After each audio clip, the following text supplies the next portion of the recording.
Hey Shades, ready to review Bayonetta? Yeah, I just finished playing it. How did you go? I modified the gun to track the thing from that camera, but Shadette said she found it up north in a dump. I don't know how well it's going to work getting you there. How does it work? It tells you the direction you're going with the beep indicator. The faster it beeps, the closer you are. I've also modified the power input and done a few other, tweaks here and there. Oh, and there's a USB compartment as well. Okay, got it. Shades, Yeah? you really want to go down this rabbit hole?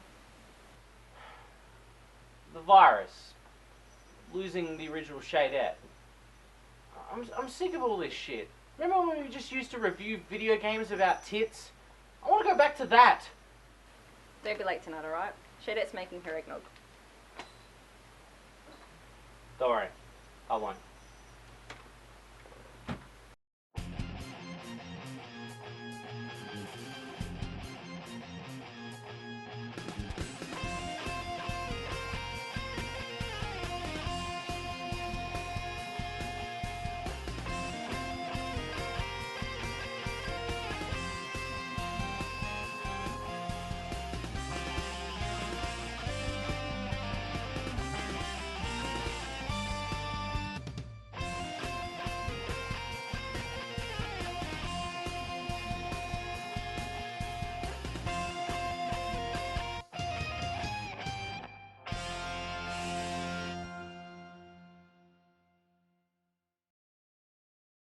Welcome back to Dat Game.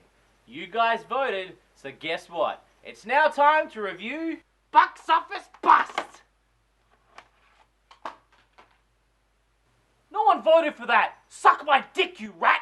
That's because you told people not to vote for it, fuckface! Yeah, because the longer I get to delay that game, the better. So what game did they pick then? Dude, do you even watch the show? Hell no! I'm too busy watching videos on YouTube! Fuck off, you rat! Bayonetta was released in 2009 in Japan, and later in 2010 for the rest of the world. It was created by Platinum Games, the team behind Mad World, Vanquish, Metal Gear Rising: Revengeance, and The Wonderful 101. Bayonetta quickly gained popularity, with an anime movie based off a first installment called Bayonetta Bloody Fate in 2013, and a sequel, Bayonetta 2, in 2014. Our main focus is the sexy long-legged witch Bayonetta, who has the ability to kick ass without blinking, and slowing down time in a way that refreshes the already beaten to death bullet time. The gameplay style is similar to Devil May Cry, which the director, Hideki Kamiya, also directed as well as Bayonetta. Well, we have a lot of legs to cover, so let's dive right in and see what this sexy witch has to offer. Let's not forget to mention that Bayonetta was published by Sega, which actually gave them a strong brand to hold proud. Speaking of Sega, did you know that I do a show called The Sega Master on my main channel, EVM Productions? Just click here and you can check it out. Ugh, I feel so dirty. Dirty slut shades. The cutscenes for the game have two different varieties. One straight 3D and the other using these film negatives to tell still frame storylines. We are thrust into a cult who is deciding the fate of some nameless characters.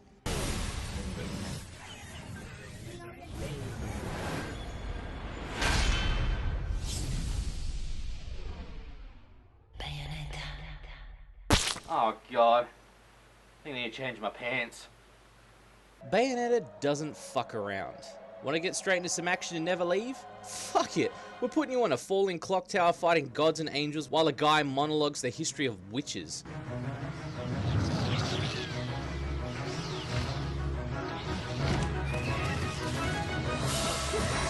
Long since erased from the records of time. After that scene, we cut to present day where we see an airship flying over the city.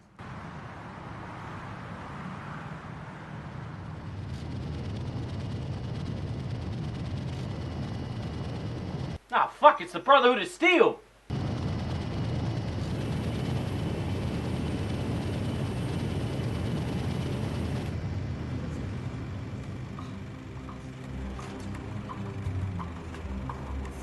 Oh. It's just a cult. I really gotta cut down on the Fallout 4. With those plot elements in place, we find Bayonetta and Enzo, aka Joe Pesci, at the local cemetery. I say Joe Pesci because listen to his voice and tell me that doesn't remind you of Joe Pesci. Even old Eggman the Destroyer gets scrambled in the end, right? You know, I still don't get why the hell you dragged me out here for these things. Reading the good Lord's book ain't gonna do much. Seriously, you could put in clips of some of Joe Pesci's movies and nobody would know the difference. But you gotta keep the outfit happy. Listen, Nikki, we talked about this. And I explained to you that there was the possibility you might have to take some kind of loss. And I prefer my shoes made out of rubber, not concrete. What are you gonna do, strong-arm me?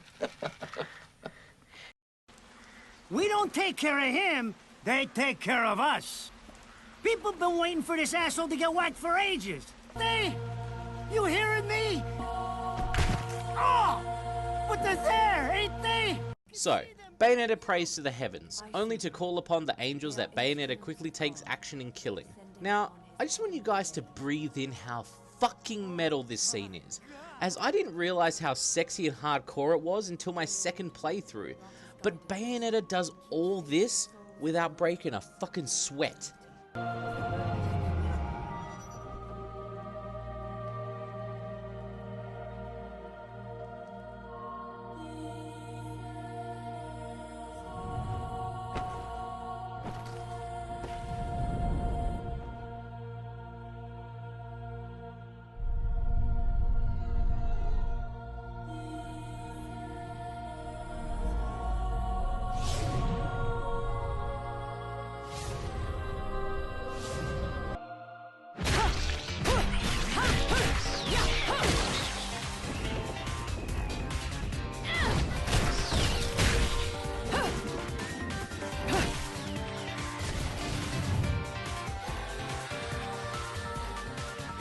You look tired.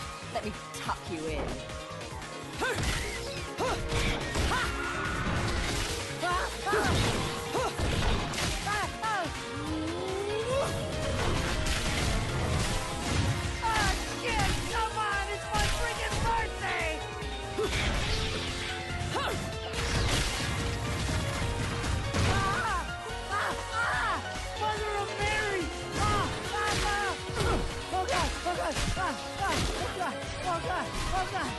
Oh, shit! Forgive me, Hitman! I didn't mean all that Humpty Dumpty shit!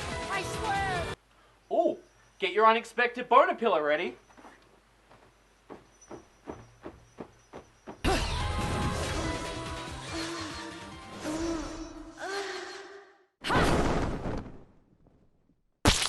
Ah, shit. I need a new pillow. Now we take control of the sexy witch in a tutorial run of the game. One button for kick, the second for punch. One for an amazing and graceful butterfly jump, and last but not least a deal with it strut and some mad unloading of clips. Now, between your shooting and melee attacks, you can swap between weapons you found along the way by setting them in the menus and using a quick swap trigger. Onto the combo attacks. You can string your attacks together in a bucket load of combos. Seriously, there are too many to mention, but all look unique and feel fluent. One of the most awesome attacks is the breakdancing shooting mechanic. Using the directional stick, you can rotate around your enemies, showing off the curves and moves all in one foul swoop. Now, the game does move at a blur's pace, and sometimes it can be hard to keep up with, even if you're only watching it being played. The saving grace is Witch Time, which is a somewhat refreshed version of the tried and tested bullet time. If you manage to avoid being hit by an enemy at the last minute, you can slow down time for a short period, allowing you to regain your footing and kick some major ass. Then our old friend Rodan shows up and gives Bayonetta a hand. I love how comedic they make these scenes while still managing to make it look kick-ass. Next time you want me hands on me, you better make sure I'm dead. Now move out the way.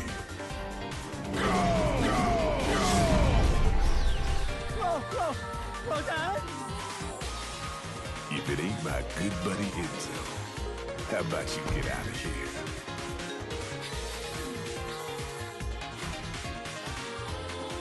You die, and I'm gonna have to go back in that hole chasing after the money you owe. With the cemetery out the way, we decide to head back to the Gates of Hell. which is owned by Rodan.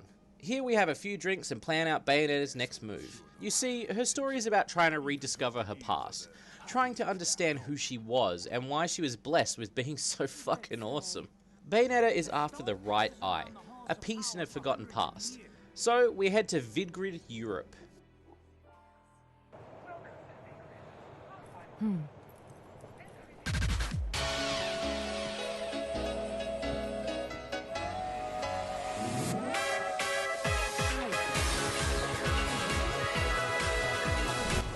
Wicked.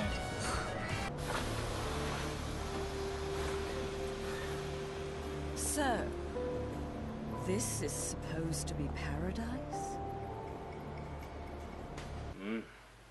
Yes, it is.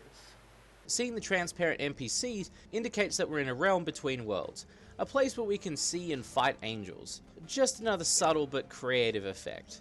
Breaking objects in the game too, by the way, is a good way to mine for crafting items, which I will explain along the way, so make sure you just break a lot of shit.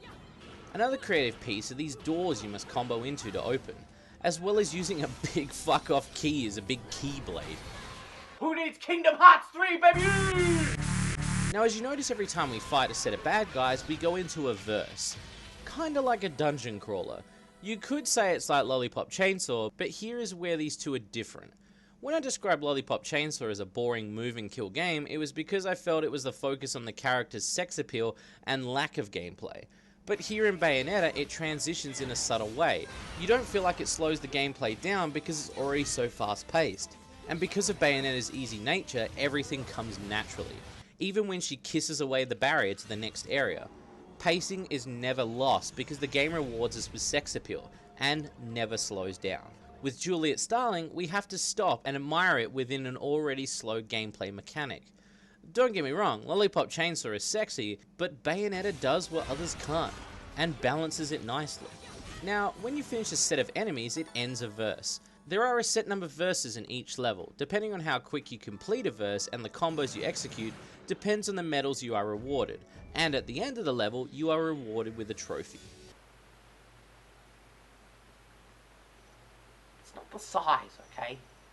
Along the way, you collect books that tell you the lore of the worlds. You can read them in the submenus along with looking at your beast collection and many other collectibles, including your combo lists and hymns. An awesome attack is your Wicked Weave, or the ability to use your hair to punch things.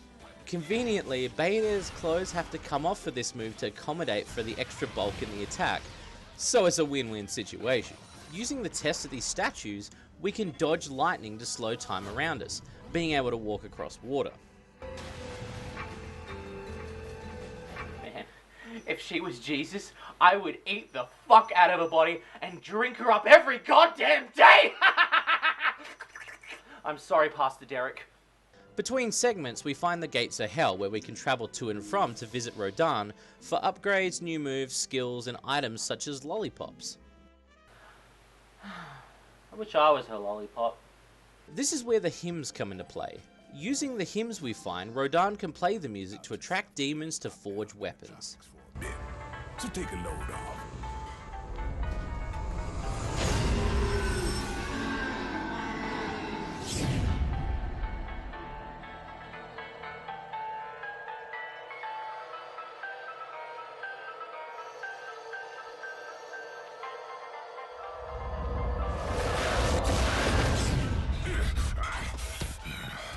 All done.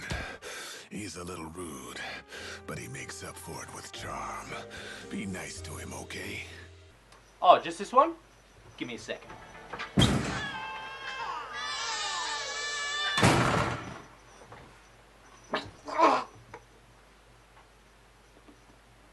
Don't ask! The one thing that each verse area offers is that when a new enemy is introduced, it's given its own introduction, to not only show us that there's a new enemy, but to actually enjoy and take in its design. It shows that the bad guys are just as important as Bayonetta as a character. And this would be a great time to show off the punishments you can do. Bayonetta puts Mortal Kombat to shame with some of these brutal tortures. If you charge your meter enough, you can pull off some of these sweet and sexy punishments.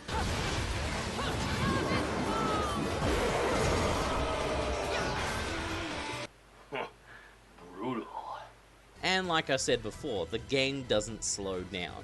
From one mini-boss to another mini-boss to give you a rest. Oh no, what? Oh no, sorry, my mistake, it's another mini-boss. And to me, this doesn't get boring. This game is a freaking adrenaline rush. At the end of each level, you're taken to a mini-game called Angel Attack, where you can use special bullets you've collected to play a shooting gallery game. With the points you win, you can spend them on lollipops, handicaps for the next level, or just exchange them for halos. And then we meet up with our mysterious Bayonetta clone of sorts.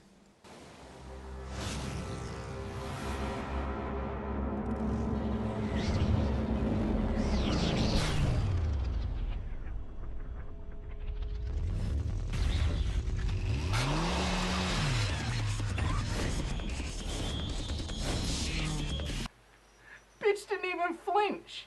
The witch known as Jean, who has a talent for parking her bike on a fucking wall. Yeah, okay. As the story progresses, we see Bayonetta piece her past together. But I actually want to stray away from this for this review, as I will explain in all due time. Now, with the moon out, we can walk across the walls, because, you know, this game just doesn't know when to turn the creativity down.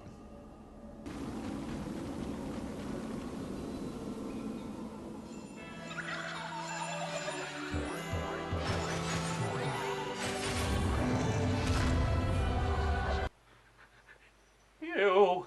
Some of the angel monsters' designs are so gosh darn creepy. Like, actually really fucking creepy. Considering that they're meant to be heaven's messages, they just make me uneasy. All the more reason to rip them apart. We then bump into the douche of the story.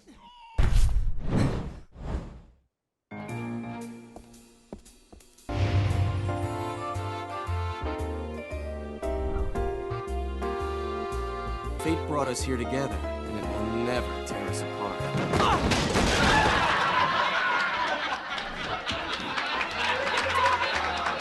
This is Luca, a man who's on the hunt for us because, well, he thinks we killed his father when his father found us in a coffin in the river. Fucking deep, bro. And this actually goes deeper, but once again, I don't want to give anything away. I'd rather save my explanation for the end. So after some more brutal kickassery, I want to show you the crafting system. Remember how I said smash a lot of random objects? Well, most of the time they drop compounds. Using the witch recipes, you can create lollipops and other items of interest. I actually love this system, using a sort of incantation wheel to mix it all together. A very useful mechanic so you can save your halos for more important purchases. We then make it to an old church where we bump into a familiar face. A scurrying little friend. Just a child. What are you doing running around Vigrid? You're certainly not dressed in your Sunday best.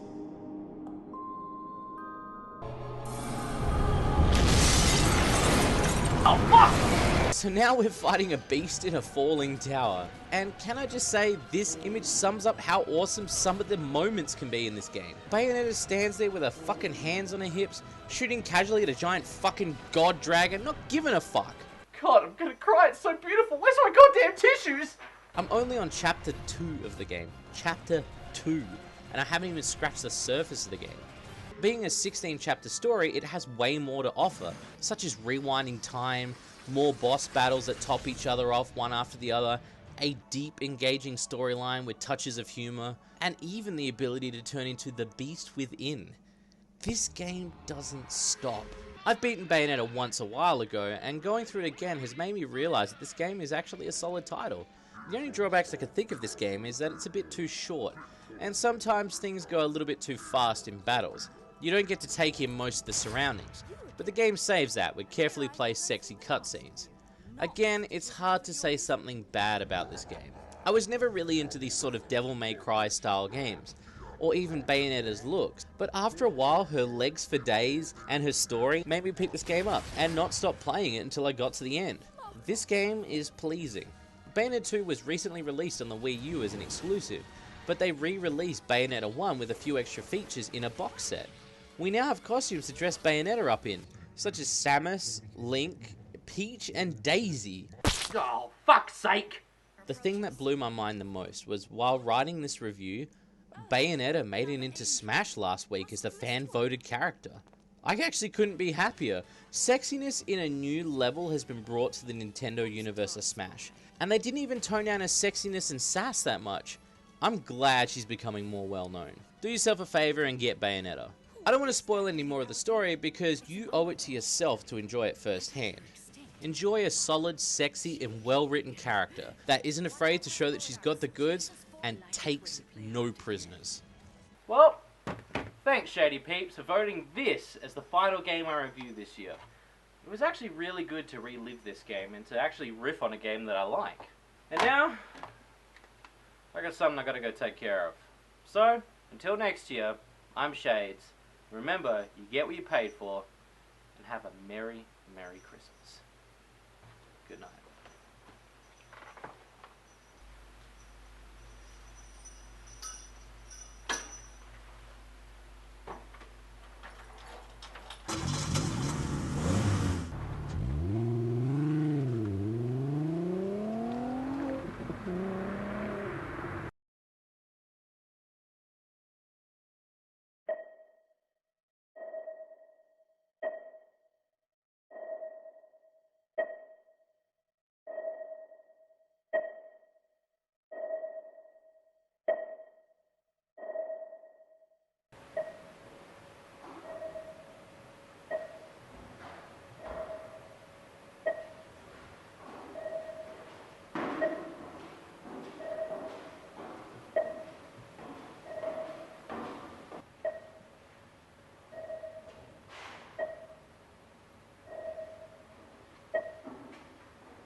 Shady. Shady, it's me, Shady. Boss? I knew you were real. No one believed me, but I never forgot about you. You came back for me. Yeah, and I'm here now. And we're going home. I'm getting you out of here. Boss, What is it? I can't. I'm dying. What are you talking about? The virus, the one that's been haunting you, playing with you. He did this. What? I don't understand. Shades, I'm just a bunch of computer codes that was designed to break your heart. Where is he? Left a little while ago, but he left you this.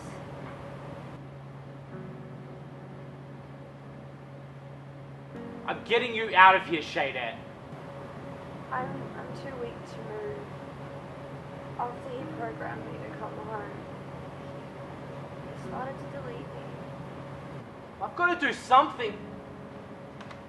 Wait.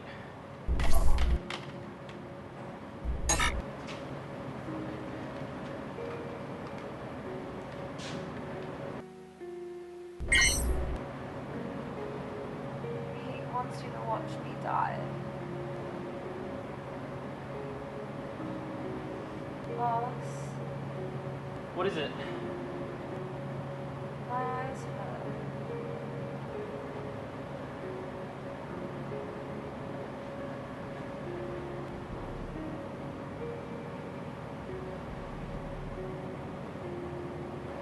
There you go. sorry, Shades. I didn't know. He made me for you. Don't say that. I mean, I don't think you even programmed to know. Promise me you'll get the fucker. I'll make him pay. I promise. Will you sit with me and wait?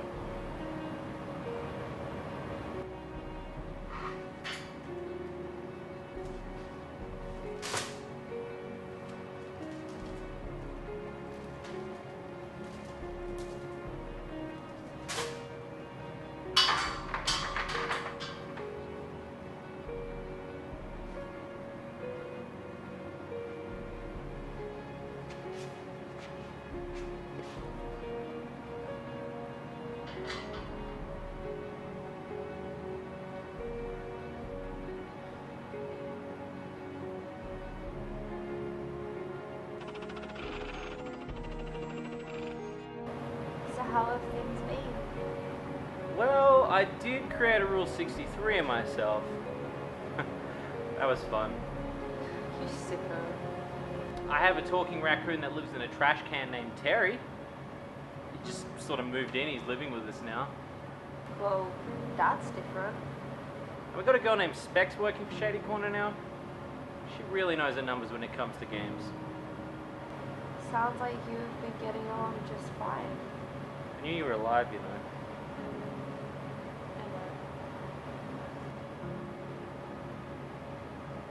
Shades?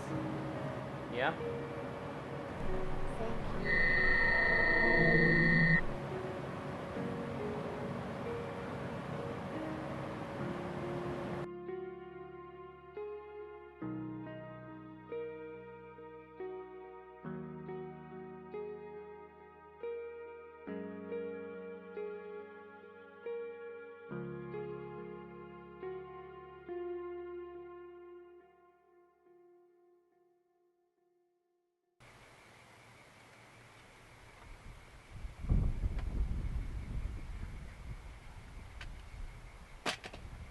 Hello, Shades.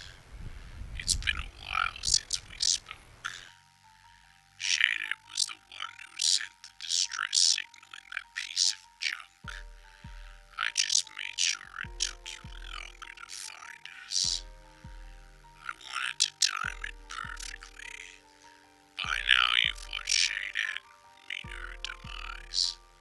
How sad. Touching, really. I've been watching you since the start, testing you, taunting you, and along the way you seem to be learning a lot about yourself too. What with your own Shaded, and even that gun of yours. I also know you've been watching me. I made you review 7 Sins, get close enough to Shaded to learn something. To learn that things can be taken away in an instant. I have no doubt we will meet again soon. You still have so many questions. But for now, Merry Christmas, Shades. And then I says to her, "Hey, you stink like fish!" Oh, that's a good one. It is so hot. Why do we wear jackets? It's summer. It is so hot. I don't know, I think it's an identifiable look. So I think the viewers like, look at this. Suddenly I'm a stranger. So you say if I just go like this?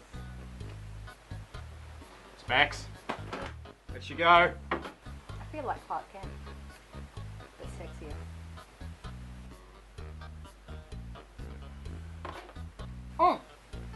Boss, where you been? What do you call this? It's been like 20 seconds of uncomfortable conversation with this guy. What's going on? Yeah, where have you been? Come do some shots. How'd you go? Oh. Yeah, it was nothing. Well, that calls for eggnog. I second that. I third that.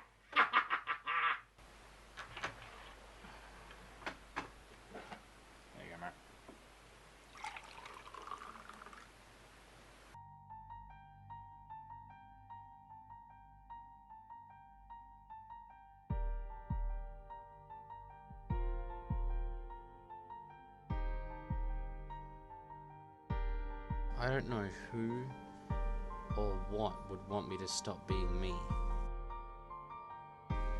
But like hell, I'm gonna let that happen. And I'm not gonna let it take my friends away all over again.